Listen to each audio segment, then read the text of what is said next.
রাসূলের কথা মেনে চলে যে খুশির খবর দিয়েছেন তাকে, দিয়েছেন তাকে, দিয়েছেন তাকে।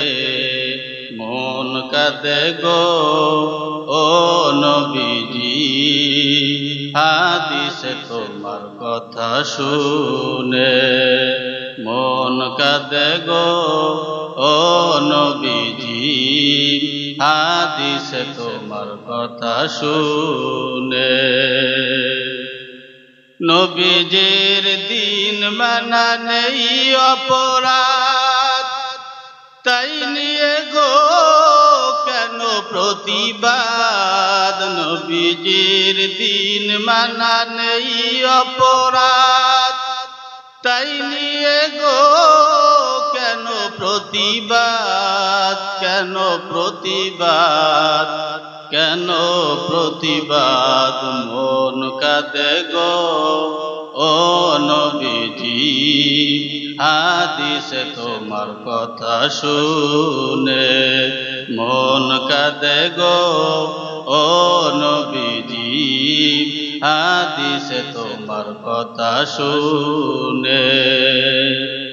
নবীজিকে ভালোবেসে পেয়েছো আঘাত, তার প্রতিদান পাবে আখেরাত। নবীজিকে ভালোবেসে পেয়েছো আঘাত, তার প্রতিদান পাবে আখেরাত, পাবে আখেরাত, পাবে আখেরাত।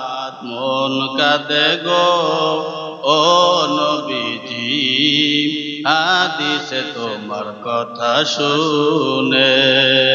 মন কাঁদে গো ও নবীজি, হাদিসে তোমার কথা শুনে।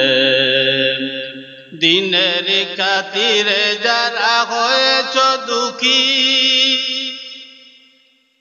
আখেরাতে গো তারা চির সুখী। দিনের খাতিরে যারা হয়েছ দুঃখী, আখেরাতে গো তারা চির সুখী, চির সুখী, তুমি চির সুখী। মন কাঁদে গো ও নবীজি, হাদিসে তোমার কথা শুনে। মন কাঁদে গো ও নবীজি, হাদিসে তোমার কথা শুনে। কুচিল্লা বলা যাবে কি মারহাবা। হাসান বসরি রহমাতুল্লাহ আলাইহি আওয়াজ দিয়া কয়, হুজুর গো আমার মেয়েটা কয়দিন হয় মারা গেল, আমি আমার মেয়েটা কি অবস্থা আছে আমি একটু মেয়েটারে দেখতে চাই। হাসান বসরি রহমাতুল্লাহ আলাইহি আওয়াজ দিয়া কয়, ও মহিলা, তুমি যদি তোমার মেয়েটারে স্বপ্নে দেখতে চাও তাহলে আজকে রাত্রে গিয়ে এশারের নামাজ পড়বা।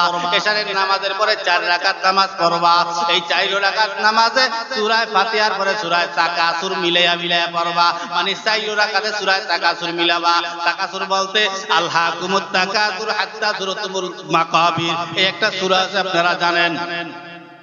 এই সূরা খানা পড়বা 4 রাকাত নামাজে সূরা ফাতিহার পরে এই সূরা খানা মিলায় পড়বা।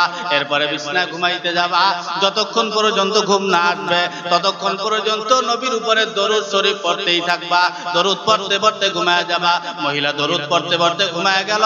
এক পর্যায়ে তার মেয়েটাকে স্বপ্ন যুগে দেখতে পায়। তার মেয়েটা জাহান্নামের আগুনের ভিতরে ধাউ ধাউ করিয়া জ্বলতেছে। মহিলা আশ্চর্য হয়ে গেল, স্বপ্ন ভাঙ্গিয়া যায়। পরদিন সকালবেলা আবার হুজুরের কাছে দৌড়ে এসে, হুজুর আমার মেয়েটা তো আযাবের ভিতরে আছে। এবার আওয়াজ দিয়া কয়, হুজুর ডাক দিয়া কয়, হাসান বসরি রাহমাতুল্লাহ আলাইহি, ইনি ডাক দিয়া কয়, মা গো আমি কি বলবো, কিভাবে তোমার মেয়ের আযাবকে আমি নষ্ট করিয়া দেব? তবে তুমি কিছু সদকা করতে পারো, এই সদকার বিনিময়ে যদি আল্লাহ তাআলা তোমার মেয়েকে মাফ করিয়া দেয়। এবার ওই মহিলা কিছু সদকা করিয়া দিল। কয়েকদিন পরে হুজুর নিজে স্বপ্নে দেখলেন, মানে হাসান বসরি রাহমাতুল্লাহ আলাইহি ইনি আবার স্বপ্নে দেখলেন যে জান্নাতের ভিতরে একেবারে উপরের স্তরে একজন সুন্দরী মহিলা বসে রয়েছে। ওই মহিলা আওয়াজ দিয়ে কয়, হুজুর আমাকে চিনছেন? বলে না। বলে কয়েকদিন আগে আপনার কাছে একজন মহিলা আসছিল, আপনি দেখছেন? বলে হ্যাঁ।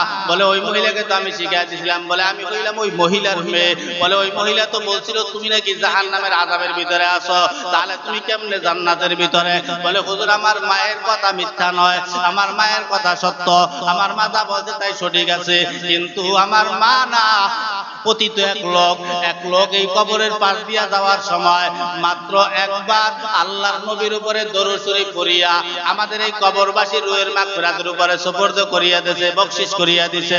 ওই একবার দরুদ পড়ার কারণে, ওই দরুদের সওয়াব পাঠাবার কারণে আমাকে নয়, এই কবরবাসীতে ৭০,০০০ কবরবাসী আছে, এই ৭০,০০০ কবরবাসীকে একবার দরুদ পড়ার কারণে আল্লাহ তাআলা মাফ করিয়া জান্নাত দিয়া দিয়েছে। সুবহানাল্লাহ।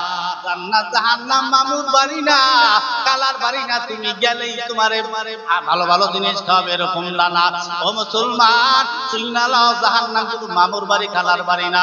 এই জাহান্নামের ভিতরে যদি তোমাকে একবার পালানো হয়, এই জাহান্নামের ভিতরে ১০০০ প্রকারের আযাব তোমার একবারে দেওয়া হবে। ১৭ রকমের আযাব, ১৭ রকমের আযাব একবারে তোমারে দেওয়া হবে। সহ্য করতে পারবেন? এখন আপনার উপরে গরম পানি ঢালা হবে, এরপরে একদল আপনাকে পিটাবে, আর একদল আপনার উপরে পেট্রোল ঢালবে, আর একদল আপনার উপরে আগুন জ্বালায় দেবে। দুনিয়াতে সহ্য করতে পারবেন? জাহান্নামে ১৭ প্রকারের আযাব দেবে আপনাকে। একদিক দিয়ে ফেরেশতাদের গুর্জের বাড়ি পিটাইতে থাকবে, আর একদিক দিয়ে আগুন জ্বলতে থাকবে, আগুন ধরা দেবে, আর একদিক দিয়ে গরম পানি ঢালতে থাকবে, আর একদিক দিয়ে কাঁটাযুক্ত জিনিস দিয়ে আপনাকে পিটানো হবে, আর একদিক দিয়ে বিভিন্ন প্রাণীরা আপনাকে কামড়াইতে থাকবে। মানে ১৭ রকমের আযাব আপনার উপরে দিতে থাকবে। হাজার বছর আপনার উপরে এই আযাব নাজিল হইতেই থাকবে। এই আযাব সহ্য করতে না পারবেন।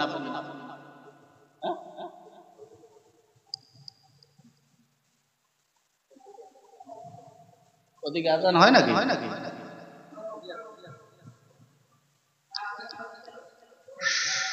১৭ প্রকারের আযাব আপনার উপরে দেওয়া, হাজার বছর চিল্লাইতে থাকবে। এরপরে ডাক হবে আল্লাহ, পানি পানি পানি পানি বলে খালি চিল্লাবে আর হাত দাঁড়াবে, আল্লাহ আমাকে পানির ব্যবস্থা করে দাও। আল্লাহ তো দয়ালু, আল্লাহ তো দয়ার কোনো শেষ নাই। শেষমেশ আল্লাহ পাক ফেরেশতাকে ডাক দিয়ে বলল, ও ফেরেশতারা, ওকে একটু ওইখান থেকে একটু পানি আইনা দাও।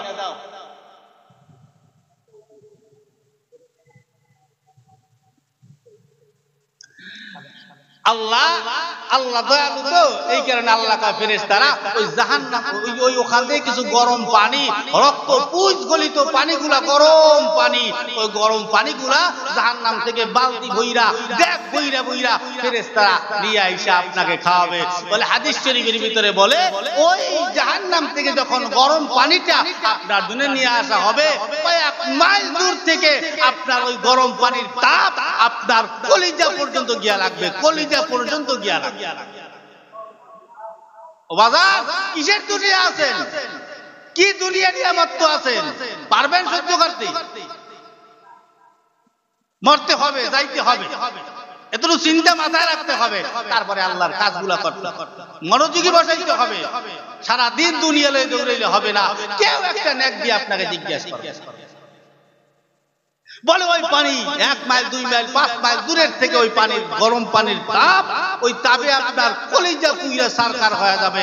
এরপরে ওই পানির গরমের তাপের কারণে আল্লাহকে ডাক দিয়ে বলবে, আল্লাহ না, আমার এই পানি খাওয়ার দরকার নাই, আমার পানি লাগবে না। মানুষ যেমন রিলিফ বরাদ্দ হয় সরকারের কাছ থেকে, আল্লাহর পক্ষ থেকেও ফেরেশতারা বলবে, এই গরম পানি, এই রক্ত পুঁজযুক্ত গরম পানি তোমার জন্য বরাদ্দ হয়ে গেছে, এটা আর ফিরানো যাবে না। হাদিস শরীফের ভিতরে লেখে যে ওই পানির জায়গায় না মানুষের এই নিচের ঠোঁটে লাগাবে, এই নিচের ঠোঁটে লাগাবে। আল্লাহর নবী বলে, আমার উম্মতের এই যারা জাহান্নামী হবে, এই নিচের ঠোঁটে যখন এই পানির গরম পানির ডেকটা লাগাবে, এই নিচের ঠোঁটটা ফুইলা একেবারে ধুইলা পায়ের নিচতলা পর্যন্ত পড়বে, আর এই উপরের ঠোঁটটা গইলা মোটা হইয়া এইভাবে মাথার উপর দিয়া পিছনের পিঠের উপরে গিয়া পড়বে। পারবেন সহ্য করতে? কোন দুনিয়া নিয়ে আমরা আছি? সহ্য করার মতো কোনো আযাব, আপ্যায়ন করার মতো কোনো জাহান্নাম আপনার জন্য না। তাই একটু চিন্তা করেন, একটু ভালো দিন মোতাবেক চলার চেষ্টা করেন।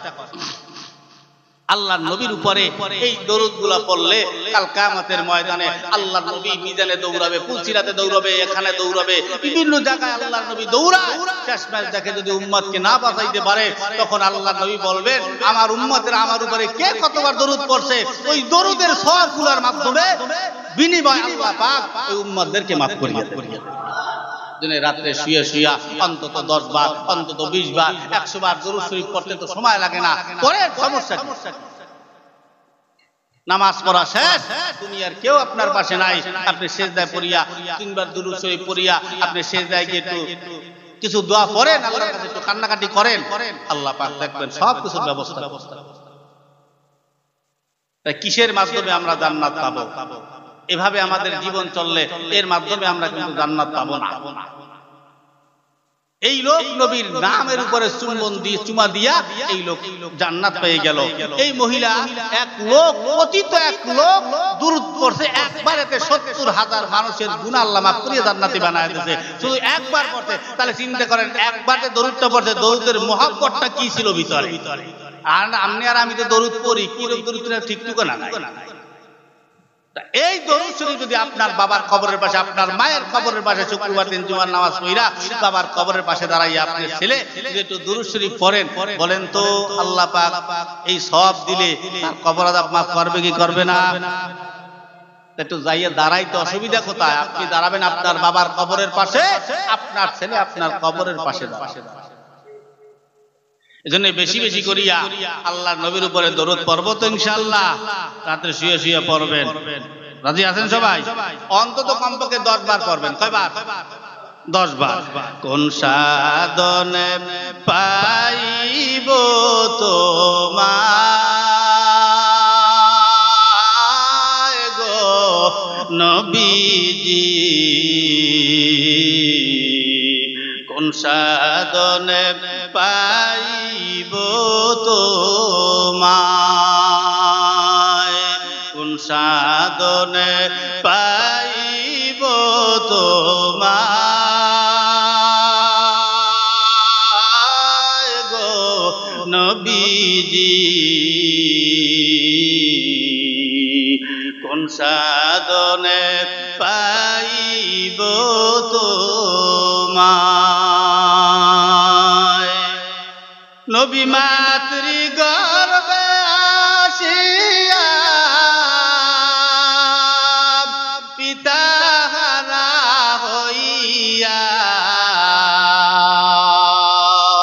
নবী মাতৃ গর্ভে আসিয়া পিতা হারা হইয়া, এতিম রূপে আসলেন ধরায় গো নবীজি, এতিম রূপে আসলেন ধরায়, কোন সাধনে পাইব তোমায় গো নবীজি, কোন সাধনে পাইব তোমায়। নবীর সকল মুজিজা দেইখা বিবি খাদিজা,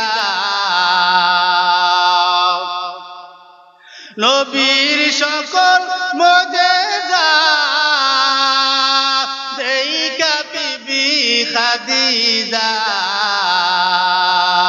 জীবন জৈবন সইপা দিলেন পায় গো নবীজি, জীবন জৈবন সইপা দিলেন পায়, কোন সাধনে পাইব তোমায় গো নবীজি, কোন সাধনে পাইব তোমায়। চিল্লা বলা যাবে কি মারহাবা? আজকে নবী যদি আমার বাইচা থাকতো, আমার নবীর কাছে গিয়া বলতাম, ও নবী গো, আমি ডিপ্রেশনের ভিতরে আছি, আমি বড় টেনশনের ভিতরে আছি। আমার বিশ্বাস আপনার আমার নবী এমন কোন দোয়া আমাদেরকে শিখায় দিত, যেই দোয়ার বদৌলতে আমাদের টেনশন আর থাকতো না। আমরা সেই নবীর উম্মত, নবীকে আমরা পাইলাম না, কিন্তু যারা নবীরে পাইছিল টেনশন হইলে নবীর কাছে দৌড়ায় যাইত, বিপদে পড়লে নবীর কাছে দৌড়ায় যাইত, ঝামেলায় পড়লে নবীর কাছে দৌড়ায় যাইত। মুসলমান টেনশনের ভিতরে থাকলে নবীর কাছে দৌড়ায় যাইত, ঋণের ভিতরে থাকলে নবীর কাছে দৌড়ায় যাইত। আমিও বলি, আমি যদি এখন আমার নবীরে পাইতাম, নবীরে পাইলে নবীকে গিয়া বলতাম, ও নবী গো, আমি ডিপ্রেশনের ভিতরে আছি, নবী আমার এমন একটা দোয়া শিখায় দিত, ওই দোয়ার বদৌলতে আল্লাহ পাক আমার চিন্তা দূর করিয়া দিত। নবীরে যদি এখন আমি পাইতাম, নবীর কাছে গিয়া বলতাম, নবী গো, আমি একটু বিপদের ভিতরে আছি, নবী আমার নিশ্চয়ই কোনো পথ হইলা দিতেন, পথ বইলা দিতেন, ওই পথ অবলম্বন করলে আমার বিপদ দূর হয়ে যাইত। নবীর গিয়া যদি বলতাম, নবী গো, এলাকায় চলা যায় না, যে না ব্যভিচার, এলাকার ভিতরে লুটতরাজ বইরা গেছে, জেনা বইরা গেছে, ছোট্ট বাচ্চাটাও নিরাপদ নাই, আল্লাহর নবী আমাদের জন্য কোনো না কোনো বিবাহের ব্যবস্থা করিয়া দিত। আল্লাহর নবীকে যদি আমরা পাইতাম, আল্লাহর নবীর কাছে গিয়ে নিজের জীবনের যত ঝামেলা আছে, যত দুশ্চিন্তা আছে, যত বিপদ আছে, ঋণ আছে, ও নবী গো, আমি তো ঋণে আক্রান্ত হয়ে গেলাম, আল্লাহর নবী আমার এমন কোন ব্যবস্থা করিয়া দিতেন, আমার ঋণ পরিশোধের ব্যবস্থা হয়ে যাইত। ও মুসলমান, তাই এই আদর্শগুলা মাদ্রাসার ভিতরে শিক্ষা দেওয়া হয়, আর এই মাদ্রাসা, কওমি মাদ্রাসাগুলা আপনাদের টাকা দিয়ে চলে, এই জন্য আপনাদের কাছ থেকে কিছু টাকা পয়সা নিয়ে আমাদের এই মাদ্রাসাগুলা চালাইতে হয়। মাদ্রাসা মসজিদে দান করলে আপনারা কি এতে বেজার হন? দানে কি বেজার হন? শোনেন, বেজার হইয়া বা হরবেন ডাকি, বুঝাই কইলি তো বুঝতে। চার ব্যক্তিকে আল্লাহ বিনা হিসেবে জান্নাত দেবেন। কয় ব্যক্তি? সংক্ষেপে বলি, ছাইরা দিব তো, তাই চার ব্যক্তিকে বিনা হিসেবে জান্নাত দেবেন। হাজি, এরপরে শহীদ, এরপরে দানকারী, এরপরে আলেম। তা এই চারজনের ভিতরে মারামারি বাজবে, এদেরকে আল্লাহ বিনা হিসেবে জান্নাত দেবেন। তা এই চারজনের ভিতরে ঝগড়া বাজবে, কে কার আগে জান্নাতে যাবে। শহীদ, এর মর্যাদা বেশি, সবার আগে জান্নাতে যাবে। এর ভিতরে পাল্লা লাগাইয়া শহীদের শক্তি বেশি, শহীদ দৌড় মারছে, আল্লাহ পাক জিবরাইলকে পাঠাইলেন, জান্নাতের গেইটে দাঁড়াইলেন, জান্নাতের গেইটে দাঁড়াইয়া মাথাটা ধইরা ঘুরাই দিলেন, ও তুমি যাও কই? আমি জান্নাতে যাই। কেডা তুমি? আমি শহীদ। আমি কেডা? শহীদ উনি। তুমি যে শহীদ, জান্নাতে যাইতেছো বলে আল্লাহর দিনের রাস্তায় শহীদ হইলে জান্নাত পাওয়া যাবে বিনা হিসাবে, আমি আল্লাহর দিনের রাস্তায় শহীদ হইছি, তাই আমি জান্নাতে যাই। আচ্ছা ঠিক আছে, এই জান্নাতে যাই যে শহীদ হইলে যে আল্লাহর জান্নাত পাওয়া যায়, শুনছো কার কাছে? বলে আলেম। কয় তাই আলেমের কাছ থেকে শুনে তুমি শহীদ হইলে, তাই আলেম তোমার কি হয়? বলে ওস্তাদ। ওস্তাদের আগে জান্নাতে যাওয়াটা কি আদবি না বেয়াদবি? কয় বেয়াদবি। কয় তাই পিছনে যাও, ওস্তাদ আছে। এরপরে আদি সাহেব দৌড় দিছে, আদি সাহেব ডাক দিয়ে কয়, আদি সাহেব কই যাও? কয় জান্নাত। কয় কে? বলে আমি ভালো হজ করছি, আল্লাহর জন্য হজ করছি, আমি হাজি হওয়ার পরে আমার দ্বারা আর কোনো অনৈতিক কোনো কাজ কারবার হয় নাই, এজন্য আমি পাক্কা হাজি, আমি এজন্য জান্নাতে যাইতেছি। আল্লাহ ফেরেশতারা জিবরাইল ডাক দিয়া কয়, এই যে হজ করলে জান্নাত পাওয়া যায় খালেস নিয়েতে, শুনছো কার কাছে? কয় আলেম। আলেম কি হয়? বলে ওস্তাদ। ওস্তাদের আগে জান্নাতে যাওয়া কয় বেয়াদব। কথা পিছনে ডাকলেন দানকারীকে। দানকারী আল্লাহর দিনের রাস্তায় খালেস নিয়েতে আল্লাহর জন্য দান করলে, গরিব দুঃখী এতিম মিসকিনকে দান করলে আল্লাহর জান্নাত পাওয়া যায়। তুমি যে জান্নাতে যাইতেছো, এই যে দান করলে জান্নাত পাওয়া যায়, কার কাছ থেকে শূন্য দান করছো? কয় আর হুজুর, আলেমরা বলছে দিলটা নরম হইছে, তাই আমি কিছু টাকা দিছিলাম, ওই দান আল্লাহ কবুল করছে, আমার নিয়ে ছিল খালেস, ওই খালেস দিয়ে যে দানগুলো করছে, ওই দান আল্লাহ কবুল করছে, ওই দানের উসিলায় আমি জান্নাতে যাই। তারা যে আলেমের কাছ থেকে শুনছি, আলেম কি হয়? বলে ওস্তাদ। ওস্তাদের আগে জান্নাতে যাওয়া কয় বেয়াদবি। তাই পিছনে ঠেলে দিল পিছনে, বাকি দেয় কেডা? আলেম। আলেমকে ডাকলেন। এবার আলেম, তুমি সসম্মানে জান্নাতে যাও। আলেম কয়, ভাইয়া কি জিবরাইল, ও ভাই জিবরাইল, আমি জান্নাতে যাব না। বলে কে? আল্লাহ তোমার এই সাইডে এত সুন্দর জান্নাত দিতেছে, আর তুমি জান্নাতে যাবা না, এটা কোনো কথাই নেই। এই কথা কওয়ার পরে বলে জিবরাইল কেন যাব না শোন। বলে আমি যেই মাদ্রাসায় পড়ালেখা করছি ওই মাদ্রাসা প্রথম ছিল টিনের, এলাকার জনগণ মিল্লা টাকা পয়সা দান সদ্দা মিলেই দিলেইয়া ওই টাকা দিয়ে বিল্ডিং মাদ্রাসা করছে। এরপরে আস্তে আস্তে ছাত্রছাত্রী ভরপুর হয়ে গেছে, মাদ্রাসায় বোর্ডিং করছে। এলাকার জনগণ কিছু কিছু মানুষ আছে, আমরা অনেক মাদ্রাসায় দেখি বা আমাদের অনেক মসজিদের মাদ্রাসার সভাপতি থাকে, এরা ঢাকা শহর বড় বড় বিল্ডার বা বড় বড় টাকাওয়ালা বিভিন্ন মানুষের কাছ থেকে, বন্ধু বান্ধবের কাছ থেকে টাকা নেয়, 1 লাখ 2 লাখ করে নিয়ে ওই মাদ্রাসার জন্য খরচ করে। বলে এই লোকগুলা বিভিন্ন জায়গা থেকে কালেকশন কইরা বিভিন্ন মানুষ এই ঘরে 10 টাকা 20 টাকা 50 টাকা 100 টাকা 500 টাকা 1000 10000 20000 1 লাখ 2 লাখ এরকম করিয়া দান করছে। এই মাদ্রাসা বিল্ডিং হইছে, ফ্যানের ব্যবস্থা হইছে, সুন্দর টাইলসের ব্যবস্থা হইছে, সুন্দর খাবারের ব্যবস্থা হইছে, চুলার ব্যবস্থা হইছে, বাবুর্চিতে ডাল চাল তেল মরিচ সব এই টাকা দিয়ে ক্রয় করা হইছে। আজকে ওই দানকারী দান করার কারণে আমার মাদ্রাসা বোর্ডিং চলছে, বোর্ডিং এ ডাইল হইছে, ভাত হইছে, ওই ডাইল খাইছি ভাত খাইছি। এই যে বড় বড় আহমদ শফি সাহেব দেন রাহমাতুল্লাহ আলাইহি মারা গেছেন, জুরায়েদ বাবু নগরী, আল্লামা মামুনুল হক, চরমনের ফয়জুল করিম, ফজলুল করিম, রেজাউল করিম সাহেব, যা দেখেন সব আপনাদের দানের টাকার খাবার খাওয়া, ডাইল ভাত খাওয়া। এত বড় বড় মুফতি মুহাদ্দিস মাওলানা হয়, দেশ বিদেশ ঘুরে ঘুরে যে হুজুর ওয়াজ কইরা বেড়ায়, সব আপনাদের দানের টাকার খাওয়া। এখন বলে যার নুন খাইলাম তার গুণ গাবো না, আমরা সেই আলেম না, সেই আদর্শ আমাদের নবী আমাদের শিক্ষা দেয় নাই। আলেম ডাক দিয়া আমি জান্নাতে যাব না, সেই দানকারীটা খাইয়া আমি এত বড় আলেম হইলাম, বক্তা হইলাম। আজকে এই দানকারী আমরা সবাই মিলিয়ে এই দানকারীকে সবার আগে জান্নাতে যাওয়ার অনুমতি দিয়ে দিলাম। সুবহানাল্লাহ।